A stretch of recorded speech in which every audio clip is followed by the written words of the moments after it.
Bonjour, Imam El Hadj Oumar Diène. Bonjour.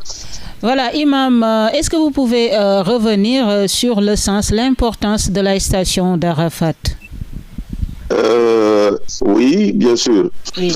La station d'Arafat, c'est le lieu où le prophète a fait le grand sermon d'adieu aux musulmans. C'est le lieu aussi qu'un fidèle ou un pèlerin ne peut rater.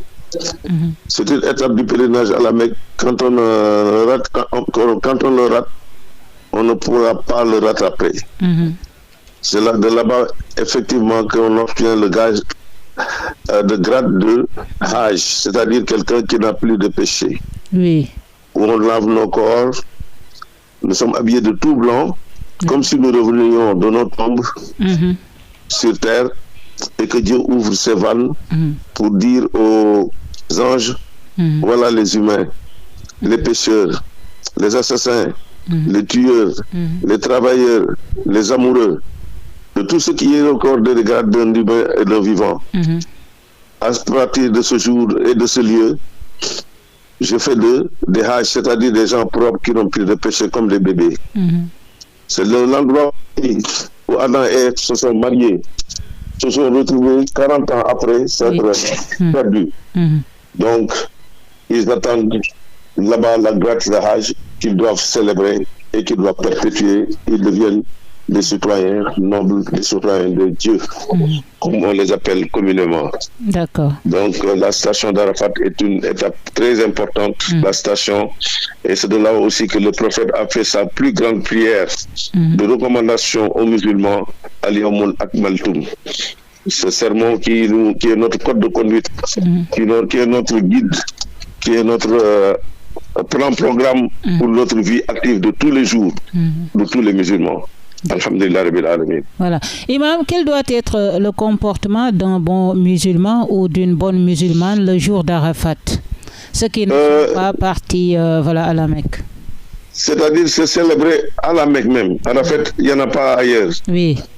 C'est un endroit unique qui se passe au 11e mois du mois lunaire, qui est unique pour les musulmans qui font le pèlerinage à la Mecque. C'est eux qui ont droit à cette station. Peut-être que nous, on peut les soutenir en alliance, scientifiquement ou bien corporellement ou bien religieusement, leur apporter notre soutien. Mais nous n'en faisons pas partie. Arafat appartient à ceux qui font le pèlerinage à la Mecque sur les 3 étapes définies. Donc nous, il n'y a pas quelque chose de particulier pour eux. Ils sont les autres de Dieu. Mais il y en a qui jeûnent le jour d'Arafat. Oui, c'est une nafila, c'est tout. Mais ce n'est pas une recommandation exigée. D'accord. C'est un préalable. Oui. De réconciliation. Ça ne fait pas partie des recommandations. Non, du tout. Ceux qui sont à la Mecque doivent être sur le lieu même. Quand tu rates le lieu de la prière d'Arafat, des 2 prières qu'on fait ensemble de 5 heures et de 14 heures, on prie 2 rakas, 2 rakas. De 17 heures, la prière de 17 heures et la prière de 14 heures sont unifiées. D'accord. À l'intervalle de 2 secondes ou 3 secondes. Dès qu'on fait le phallus final de la première prière sur 2 rakas de midi, on fait celui de 2 heures, de 5 heures, immédiatement après, on met les 2 prières ensemble. D'accord. Et le sens de la Tabaski, Imam Oumar Diène, est-ce que vous pouvez revenir sur le sens de cette fête musulmane, mais aussi le sacrifice, les bêtes prévues par l'islam? Oui, la Tabaski est venue même avant le pèlerinage à la Mecque. La Tabaski, c'est la sunna de Mam Ibrahim, alayhi salam, grand-père du prophète Mohammed et de toutes les religions, de Jésus et tout le monde. Comme on peut l'appeler, c'est sa sunna du prophète Mohammed qu'on célèbre. Qu'on célèbre le 3 jours qui suivent Arafat après. On peut le faire ici au Sénégal dimanche, samedi, dimanche, lundi. Donc, comme à la Mecque, ils le célèbrent vendredi, samedi, dimanche. Donc, c'est 3 jours. La Tabaski est de 3 jours. Donc, on immole un mouton pour répéter le geste d'Abraham, comme on dit, Imam Ibrahim alayhi salam, et de son fils Ismaïl. Donc, c'est un rituel que les musulmans font avec engagement, avec motivation. Donc, c'est une étape très émotionnelle de la vie active d'un humain ou d'un musulman. D'ordre général, c'est la fête des enfants et des femmes. C'est-à-dire, les enfants sont bien drapés, bien habillés. On donne l'aumône pour égayer la fête. On met un bonnet, des chaussures neuves, des habits neufs. Et puis, tout le monde est content, tout le monde est gai. C'est la fête du pardon et de la réconciliation aussi. On reprend la vie et on efface les tableaux. D'accord. Donc c'est ça, comme ça que ça se passe. On immole au mouton par le père de famille et tout le monde est content. On partage tout. En 3 parts d'ordre général, on consomme une part, on garde une part et on donne aux autres. Et si on n'a pas de mouton, Imam? Oui. Si on n'a pas de mouton, mais ça n'empêche pas qu'on soit musulman. Que l'imam qui tue la mosquée, l'imam qui immole son à la mosquée, te prend en charge celui qui n'ont pas de mouton. L'imam tue le premier ou immole le premier, après la prière juste. Alors il prend en charge tout le reste du programme. Donc c'est comme ça que cela se passe. D'accord. Si on n'a pas de mouton, on est pris en charge par l'imam. Par l'imam. Et il n'y a pas d'autre alternative? On parle de chèvre, de bœuf, ainsi de suite. Ça, c'est pour celui qui a la volonté d'acheter. D'accord.